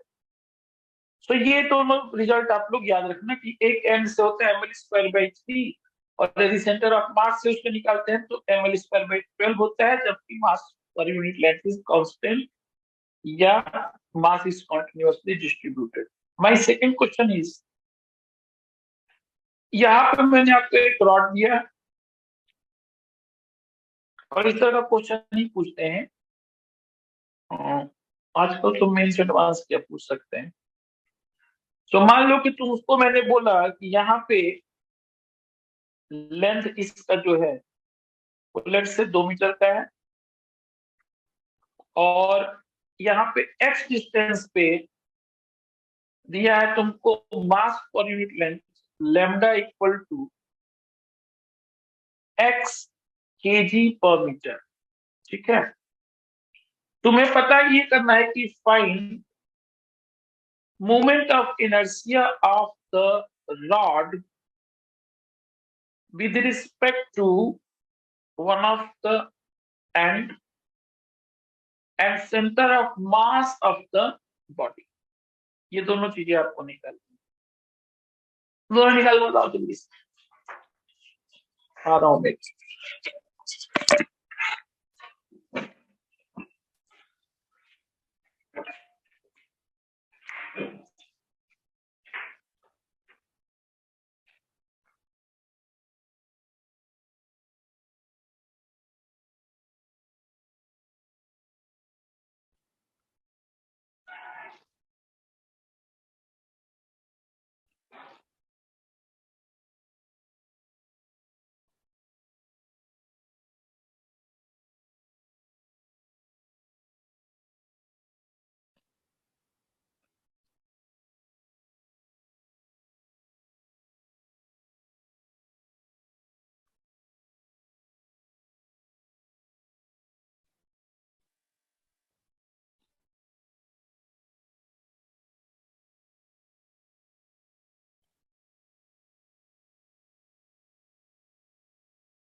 चलो देखते हैं क्या है इसमें। तो सबसे पहले तो इस क्वेश्चन में भी एक एंड से निकालना है, तब तो एक एंड से निकालना है तब तो ये आसान होगा। लेकिन यदि मुझे इसको सेंटर ऑफ मास से निकालना हो तो मुझे सेंटर ऑफ मास का भी पता होना चाहिए। इसका सेंटर ऑफ मास कहाँ पे है। सो यहाँ पे आपको क्या करना है कि सबसे पहले तो आप यहाँ पे निकालिए what is centre of mass. So x centre of mass will be lambda dx upon integration of dx। अब ये lambda dx जो है वो क्या होगा, बेसिकली नीचे भी lambda dx ही होगा। एक मिनट बता रहा हूँ, लेकिन ऊपर में एक x भी रहेगा, तो ऊपर में आ जाएगा lambda dx इंटू x और नीचे में हो जाएगा इंटीग्रेशन ऑफ lambda dx। ये टोटल मास हो जाएगा। So x centre of mass बच्चा निकालोगे तो क्या हो जाएगा तुम्हारे पास, x square dx from 0 to 2 whole divided by x dx from 0 to 2। तो ये आ जाएगा तुम्हारे पास बेसिकली कितना आ गया, ये x स्क्वायर dx जो वैल्यू है, ये वैल्यू आ गई तुम्हारे पास x cube by 3 from 0 to 2 और नीचे में आ गया x square by 2 from 0 to 2। सो ऊपर में आ जाएगा, सुहानी आ गई, Yes, sir. And divided by ये हो जाएगा 4/2। सो यहाँ पे हो जाएगा हमारे पास फाइनली 8/3 होल डिवाइडेड बाई 2, 2 से 2 ये गया 4 हो गया, तो ये बच्चा आ जाएगा 4/3 मीटर लिया था मैंने तो मीटर। सो 4/3 मीटर पे इसका सेंटर ऑफ मास आ गया। तो पहली चीज तो तुम लोग ये करोगे, बाकी जो तुम्हारे पास एक एंड से निकालना था, मतलब दोनों एंड से अलग अलग आएगा इसका मोमेंट ऑफ इनर्शिया, इसीलिए मैंने लिखा है with respect to one end of the centre of mass. तो यदि यहां से मैं निकालूं तो यहां से I1 में बोल देता हूं। सो यहां से यदि तुम I1 को निकालोगे तो this I1 is gonna to be dm into x square. So इसको हम लिखते हैं lambda dx into x square, once again this lambda is, तो ये x cube dx from 0 to 2। so ये कोई बहुत बड़ा इशू नहीं है, x to the power 4/4 from 0 to 2 यानी कि 2 to the power 4 divided by 4 यानी कि ये 4 आ जाएगा kg मीटर स्क्वायर। ये तुम्हारा I1 हो गया। अब मुझे ये नहीं पता कि मेरा I2 भी इतना होगा कि नहीं होगा, ठीक है। सो I2 भी इतना होगा, इस बात को देखने के लिए मुझे क्या करना पड़ेगा, मुझे थोड़ा सा रिवर्स प्रोसेस में काम करना पड़ेगा। तो रिवर्स प्रोसेस में काम करना पड़ेगा तो मुझे ये देखना पड़ेगा यदि ये मेरा एक्सिस है, इसके रिस्पेक्ट मुझे I2 निकालना है। सो यहाँ पे x पे यदि उसके पास कितना था, x पे x डिस्टेंस पे लैम्डा की वैल्यू थी x। सो यानी कि यदि मैं इधर से चलूं उल्टे वाले डायरेक्शन से, ठीक है, सो इस जगह पे ये कितना हो जाएगा, 2 - x हो जाएगा कि नहीं हो जाएगा, बोलो बच्चों, बात समझ में आ रही है, बोलो। ये जो पार्ट होगा, बात समझ में आ रही है आप लोगों को, हेलो सुहानी, यतीन, बोलो। Yes, sir. सो ये 2 - x इंटू dx हो जाएगा। सो देखते हैं कौन जाने सही हो जाए कौन जाने गलत हो जाए, लेट्स सी।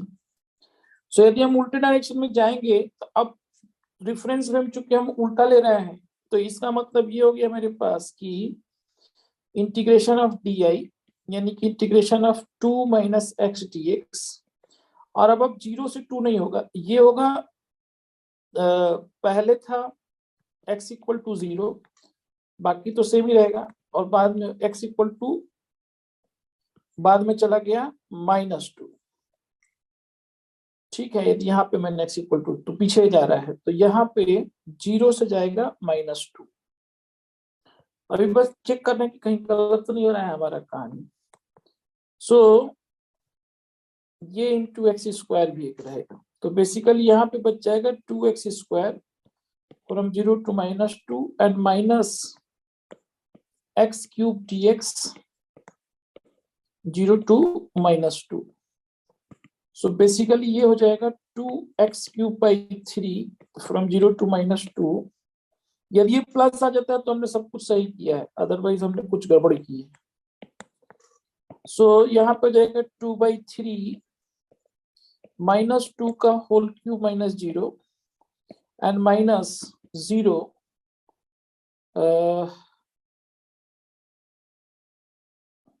कितना हो रहा है ये बेसिकली 1/4 0 -2 का होल टू द पावर 4। सो ये वैल्यू आ जाएगी 2/3 और ये तो -8 ही होगा, और ये जब सॉल्व करोगे तो ये +4 हो जाएगा। तो यदि मैं यहाँ पे देखूं तो यहाँ पे हो जाएगा 4 - 16/3, तो 4 3 12, तो ये -4/3 आ रहा है। तो ऐसा हो नहीं सकता है, तो हमने कुछ ना कुछ गड़बड़ किया है। ठीक है, तो यहाँ पे हमने कुछ ना कुछ गड़बड़ किया है।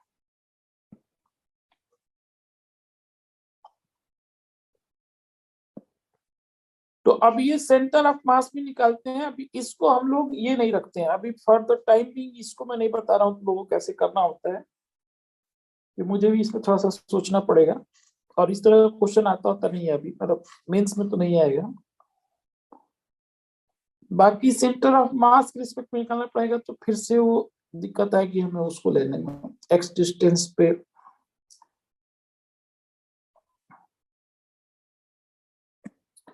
क्योंकि यदि हम मास की बात करें तो एक्चुअली होगा क्या, सेंटर ऑफ मास इसका आ जाएगा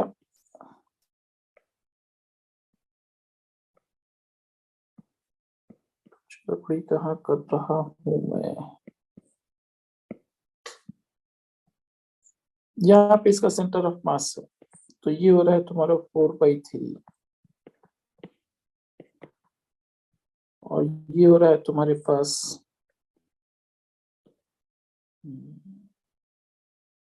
2 - 4/3 यानी कि 2/3।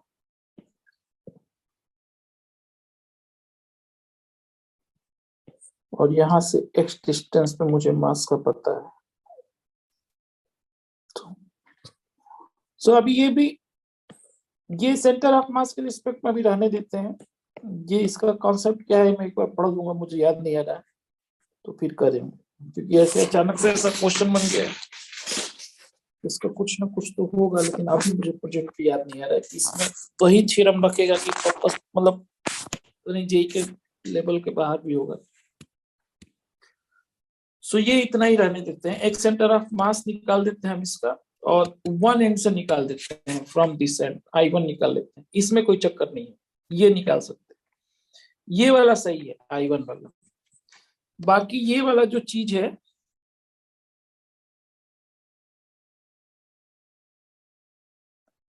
find MOM of the rod with respect to one of the end and center of question भी सही है, and center of mass of the, तो ये जो है सेंटर ऑफ मास निकालने की बात कह रहा है, तो यानी कि ये बात सही है, एंड सेंटर ऑफ मास, तो क्वेश्चन सही है, and centre of mass of the body, question में कोई दिक्कत नहीं है।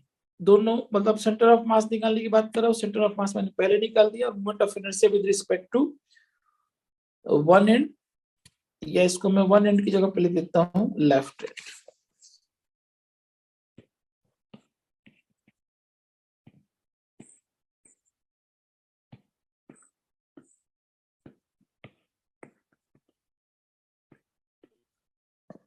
And also find centre of मास, ऐसा कर देंगे तो बिल्कुल कंफ्यूजन नहीं होगा। And also find centre of mass of the body. ठीक है बच्चों,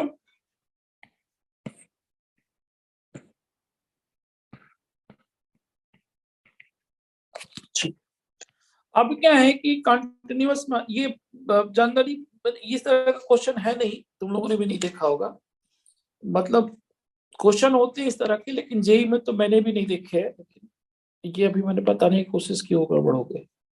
अब क्या है कि हमारे पास कुछ कुछ सेंटर ऑफ मास होते हैं, जिसमें कि एक होता है सर्कुलर रिंग का। सर्कुलर रिंग का अबाउट इट सेंटर ऑफ मास कितना, मोमेंट ऑफ इनर्शिया कितना होगा, याद है तुम लोग को? सर्कुलर रिंग का इसके एक्सिस के अबाउट मोमेंट ऑफ इनर्शिया कितना होगा, किसी को याद है? रेडियस आर है, मास है, मैं तो बोलो गौरी। हेलो, चैप्टर नहीं करा था 11th में। क्या? सर ये वाला चैप्टर मैंने 11th में नहीं करा था। अच्छा ठीक है, कोई नहीं, मैं ऐसे भी बेसिक हर चीज पढ़ा रहा हूँ। एम तो मान लो स्क्वायर कि 2। नहीं, इसका एम आर स्क्वायर होता है विद रिस्पेक्ट टू एक्सिस। तो नहीं सर, यदि वो तो मान लो सेंटर इसका, पे होता है ना, अगर हम एक्सेस पे देखें तो एम स्क्वायर बाय 2 नहीं होगा। नहीं एक्सिस नहीं बता रहा हूँ, एक्सिस नहीं, वो डायमीटर पे होता है जो, वो बताऊंगा, parallel axis theorem, perpendicular axis theorem. यदि मैं इसको ऐसे देखूं, तुम जो बोल रही हो उसको मैं तुमको दिखाता हूँ अच्छे से, ये एक्चुअली इस तरह की बात हो रही है, समझ रही हो? और ये होता है इसका एक्सिस, ठीक। सो यदि तुम इसका एक्सिस उठा के देखो तो इसके एक्सिस से हर पार्ट कितना दूर है, आर डिस्टेंस दूर है। तो बोलो इस बात से सहमत हो? बोलो, यहाँ से हर Yes. पार्ट आर डिस्टेंस पे दूर है। तो यहाँ पे यदि छोटा सा एक एलिमेंटल पार्ट तुम्हें लिए डीएम मास का, तो उसका मोमेंट ऑफ इनर्शिया जो डीआई होगा वो किसके बराबर?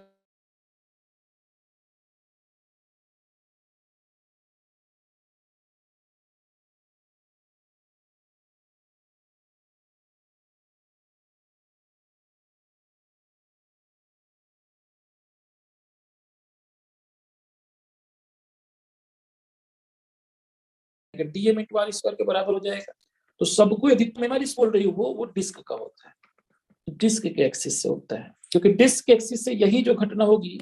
अब हम उसके लिए कई सारे सर्कुलर रिंग मान लेंगे छोटे छोटे। जैसे मान लो किसी को डिस्क कर दिया, तो मैं कैपिटल आर नहीं लूंगा, मैं यहाँ से स्मॉल आर डिस्टेंस पे एक छोटा सा एलिमेंटल पार्ट मान लूंगा, जिसका की विड्थ होगा डीआर, ठीक है।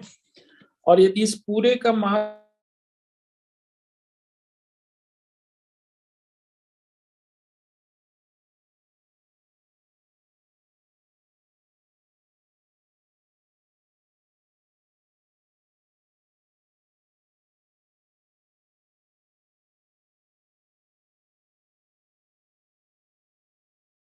सबसे पहले, तो मेरे पास डीएम आ जाएगा m divide m r d r, dm का ये जो छोटा वाला हिस्सा इसका मास। और अब यदि इसको एक रिंग मान लूं छोटा सा, तो विद रिस्पेक्ट टू दिस एक्सिस हम पुराना वाला रिजल्ट यूज कर लेंगे, तो my d a equal to dm into small r square. So my I is going to be dm into r square. तो हम इसको लिख लेंगे 2m, ये मैंने क्या लिख दिया था, ये थोड़ा सा गलत, यहाँ पे cap divided by are square into d r ऐसा होगा, ठीक है। सो ये हो जाएगा 2m इंटू इस ये r, यहाँ पे कैपिटल आर स्क्वायर, यहाँ पे d r into r square, 0 से कैपिटल आर। सो यहाँ पे i की वैल्यू हो जाएगी 2m divided by are square R cube D R from 0 to capital R. So ये हो जाएगा तुम्हारे पास 2m upon R square R to the power 4/4 solve करके पूरा, और ये हो जाएगा तुम्हारे पास एम आर स्क्वायर बाई 2। बात समझ में आई? यस बोलो, हेलो बोलो सुहानी, बात समझ में आई? हेलो, आवाज नहीं आ रही क्या मेरी? Yes, sir. अब देखो, इसी चीज को हम लोग क्या करते हैं कि सिमिलर फार्मूला हो जाता है तुम्हारे पास। अब इन सब का डेरिवेशन है, हम लोग ज्यादा डेरिवेशन पे नहीं जाएंगे क्योंकि उतना जरूरत होता नहीं है, कहीं एडवांस में भी डेरिवेशन की जरूरत नहीं होती है वैसे तो, लेकिन अभी के लिए तो बिल्कुल ही नहीं जरूरत है, फिर भी मैंने थोड़ा थोड़ा बता दिया। यही चीज यदि मैं तुमको बोलूं कि हॉलो सिलेंडर निकालो, तो हॉलो सिलेंडर जो होता है उसका होता है mr स्क्वायर ही होता है। जैसे मान लो कि यहाँ पे मैंने हॉलो सिलेंडर ऐसे ले लिया और इसके अबाउट निकालने की कोशिश की। सो ये वाला डिस्टेंस यदि r है, मतलब रेडियस इसका और लेंथ इसका l है, तो about its axis mr square, क्योंकि ये कई सारे रिंग मिल के बने हुए हैं। यदि इस पे हम लेंगे तो कैसा लेंगे हॉलो सिलेंडर, ऐसे कई सारे छोटे छोटे ऐसे रिंग ले लेंगे इसी के ऊपर, तो सबका डीएम डीएम जुड़ता जाएगा, DMR square DMR square DMR square ऐसे करके जुड़ता जाएगा और सारे मिलके हो जाएंगे एमआर स्क्वायर। बोलो जी, बात समझ में आ रही है तुम्हें गौरी? Yes sir. और सिमिलरली यदि हम लोग इसको लिखते हैं सॉलिड सिलेंडर, तो सॉलिड सिलेंडर का मतलब ये हुआ कि हम एक डिस्क की भी बात कर रहे हैं, तो उसको समझोगे कैसे? कुछ मत करो, इस सारे के सारे को यदि उठा के चिपका दो तो सब बन के तो डिस्क ही बनने वाले हैं। ये एल लेंथ को यदि किसी तरीके से पीट पीट के चिपका दिया मान लो कि, तो वो एक डिस्क ही बन जाएगा, तो फिर इसका हो जाएगा mr स्क्वायर बाई 2। अब एक और चीज मैं तुमको बताता हूँ, बड़ी मस्त चीज। जोकर की जो टोपी होती है वो इस तरीके की होती है, लेकिन तुमको याद होगा ये डिस्क जैसी होती, डिस्क से बनी होती है। तो बचपन में देखोगे डिस्क को पकड़ के ऊपर खींचते हैं तो जोकर की टोपी बनती है। तो यदि मैं तुमसे बोलूं कि हॉलो कोन का क्या होगा, तो उसका भी mr स्क्वायर बाई 2 ही होगा, क्योंकि वास्तव में ये डिस्क है। ठीक है, वास्तव में ये डिस्क है, इसको पिचका दोगे ना तो ये डिस्क बन जाएगा। बात समझ में आ रही है? बोलो हाँ कि ना। अब देखो एक क्या होता है कि तुम्हारे पास दो चीज, अब हॉलो वाला का तुम देख रहे हो कि ज्यादा हो रहा है, क्योंकि जितना दूर जाएगा एक्सिस से उतना ज्यादा होगा। तो यदि मैं तुमको बोलूं कि हॉलो स्फीयर का कितना होगा, तो तुम लोग याद रख लो I इक्वल टू 2/3 mr स्क्वायर होता है, एंड सॉलिड स्फीयर का जो होता है वो होता है I इक्वल टू 2/5 mr स्क्वायर। तो ये सेम जो रूल होता है ना, I hollow sphere upon I solid sphere, यही होता है I hollow cone upon I solid cone. तो यदि तुमसे कोई बोले कि what is I solid cone, तो तुम लोग क्या कर लोगे? तुम लोग लोगे कि I solid sphere upon I hollow sphere into I hollow sphere hollow cone. अब तुमको बाकी सब का पता है, तो सॉलिड स्फीयर का तुमने अभी बताया कि 2/5 mr स्क्वायर होता है, तो ऊपर में लिख लो 2/5 mr स्क्वायर। और I हॉलो स्फीयर का कितना होता है, ये क्या लिख दिया मैंने एक गड़बड़, सॉलिड स्फीयर नहीं, ये मैंने क्या कर दिया, मुझे निकालना था सॉलिड कोन का। तो सॉलिड कोन का ISS, एक तो साला रात के टाइम में ये HS, ये बच्चा है HS हॉलो स्फीयर। सो ये होता है हॉलो स्फीयर मतलब 2/3 mr स्क्वायर, और इनटू I हॉलो कोन का कितना होता था 1/2 mr स्क्वायर। याद आ रहा है?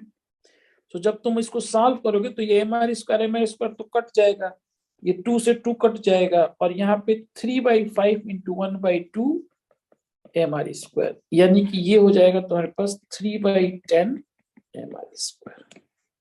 और यदि मान लो कि तुम्हें मन ना करे, इस तरह से ना मन माने, तो तुम लोग इसका निकाल भी सकते हो, बट अभी हम उस पर ज्यादा इंटरेस्टेड इसलिए नहीं है कि वो थोड़ा लंबा चौड़ा पड़ेगा। बट सॉलिड कोन का निकालना इतना आसान, इतना टफ नहीं होता है। यहाँ से हम लोग क्या कर सकते हैं कि यदि ये एक्सिस लिया, इसको उल्टा कर लो, ज्यादा आसान हो जाएगा। इसको ऐसे कर लो, तो इसको ऐसे कर लोगे तो ये एक्सिस हो गया तुम्हारा। तो यहाँ से तुम लोग क्या करो कि एक्स डिस्टेंस पे एक छोटा सा एलिमेंटल पार्ट ले लो, तो ये वाला हिस्सा हो गया। अच्छा, इसको x ना लेके मैं y लेता हूं, क्योंकि y ऊपर की तरफ है। तो y डिस्टेंस पे एक छोटा सा एलिमेंटल पार्ट ले लो जो कि dy विड्थ का है, और ये जो एलिमेंटल पार्ट dy विड्थ का है, इसका जो रेडियस है वो गया x। अब देखो ये जो चीज है वो वास्तव में क्या होगी, ये एक डिस्क होगी, तो इसके रिस्पेक्ट में इसका जो डीएम होगा वो निकाल लो। इसका डीएम हो जाएगा m divided by 1/3 pi r square into h. ये वाला डिस्टेंस होता है r, और ये वाला डिस्टेंस पूरा का पूरा होता है h। अच्छा, into pi x square into d y. बोलो बच्चों, यहां तक की बात समझ में आ रही है तुम लोगों को? ये जो लिखा है वो समझ में आ रहा है आप लोगों को? ये जो एलिमेंटल पार्ट डीएम निकाला है, ये बात समझ में आ रही है यहां तक? बोलो गौरी, सुहानी। ठीक है, तो देखो ये पाई से पाई कैंसिल आउट हो जाएगा। सो यहाँ पे तुम्हारे पास आ जाएगा 3m/r square into h x square d y. ये तुम्हारा एलिमेंटल पार्ट मिला। लेकिन अभी चक्कर क्या है कि यदि मैं डी आई निकालना चाहूं तो डी आई होगा इसका d m into x square, क्योंकि इसका डिस्टेंस तो एक्स ही है, आर की जगह पे एक्स है, डिवाइडेड बाई 2, क्योंकि ये एक डिस्क है, तो dm into x square by 2। So basically ये तुम्हारे पास हो जाएगा 3m/r square h into x to the power 4 d y, और एक 2 भी आ जाएगा। तो अब तुम्हारे पास क्या हो गया कि अभी क्वेश्चन सॉल्व नहीं हुआ है, क्योंकि यहाँ पे डी वाई है और यहाँ पे तुम्हारे पास क्या है, x है। तो y को हम कर सकते हैं, तो यहाँ पे एक फार्मूला हम लगा देंगे, x by y equal to r by h simply. तो इस जगह से हमें x की वैल्यू मिल जाएगी इन टर्म्स ऑफ y। सो हम यहाँ पे लिख देते हैं 3m/2r स्क्वायर h, और यहाँ पे तुम लोग लिख लोगे x की वैल्यू, सो ये हो जाएगा तुम्हारे पास r to the power 4/h to the power 4 into y to the power 4 dy। अब देखो बच्चा, यहां से ये कट गया, सो बस r स्क्वायर बच गया। और अभी तुम्हारे पास क्या क्या चीजें है वो देख लो। तुम्हारे पास है 3m/r square and whole divided by 2h to the power 5, और यहाँ पे बच रहा है तुम्हारे पास y के पावर 4 dy। अब y को इंटीग्रेट कर दो 0 से h तक, तो फाइनली हो जाएगा 3m/r स्क्वायर अपॉन 2h के पावर 5, और ये बच्चा हो जाएगा y के पावर 5/5, यानी कि ये भी हो जाएगा h के पावर 5/5। तो h के पावर 5 से 5 कट गया, तो ये आ जाएगा 3/10 mr स्क्वायर।